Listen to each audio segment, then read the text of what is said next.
This is the brand new Canon EOS R6, and while the R5 is stealing all of the headlines, and maybe rightly so, this camera is certainly not one to be missed, and it feels a lot like the camera everyone's been asking for since the EOS R came out. It very much embodies the 6D and the 7D lineup in one, and it offers a huge amount to both photographers and videographers. And while it doesn't have the kind of headline features like 8K RAW that the R5 has, it does have a lot to offer.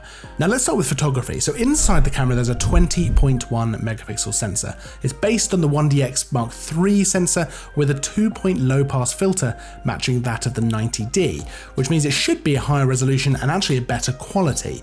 Now with an expanded ISO range of 50 to 204,800, if you thought the EOS R was good for low light, and I certainly did, it's actually one of my favorite cameras to shoot in low light because of how well it handles higher ISO values, this camera is even better. While we didn't really get to try it out too much, this was a pre-production camera, so we weren't able to really take it out and about. Canon tells us this is something really special when it comes to low light, so we're definitely going to put that to the test as soon as we can get our hands on it. Now, of course, as you'd expect, it has dual pixel CMOS AF, as well as settings like an interval timer and focus bracketing, the kind of things you'd probably expect from this kind of camera. It's certainly no slouch when it comes to speed either though, with a maximum shooting speed of up to 12 frames a second with the mechanical shutter and 20 frames a second with the electronic shutter, all with that dual pixel CMOS AF tracking the subjects.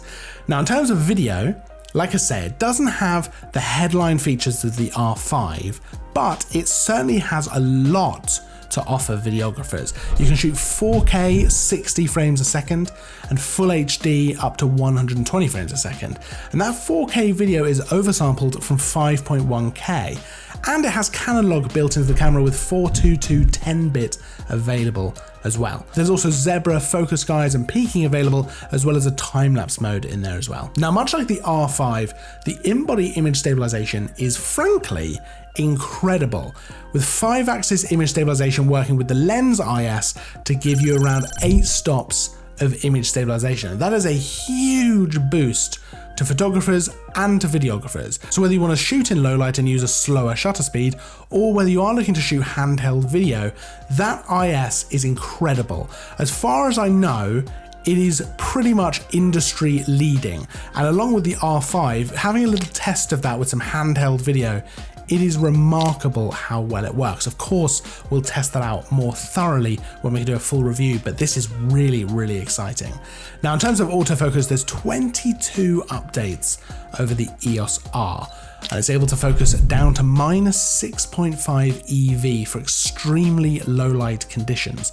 It's also extremely quick and has 100% coverage. And just giving that a little test with a few of the different RF lenses, it does seem to be very, very fast at snapping onto your subject. Now, as you'd expect, there's also improved eye detection as well as animal eye autofocus, which is obviously so popular now. There's also the new battery, the LPE6NH, which is forwards and backwards compatible, gives you a little bit more shooting time, and of course there's the battery grip to give you even more juice. Now in terms of the body, it's very similar to the R5. It actually feels very, very similar to hold. It's really nice in the hands, got a decent grip and stuff like that. It's very ergonomic with the button layout and the feel of it, and it's a decent weight as well, certainly not too heavy. Now it's weather sealed to the 6D level, and it has a mic input as well, a headphone input and a USB-C with a dual card slot, which will make a lot of us very, very happy indeed. Now it has a nice flip out LCD touchscreen, which is nice and bright, as well as a 3.69 million dot viewfinder running up to 120 frames a second.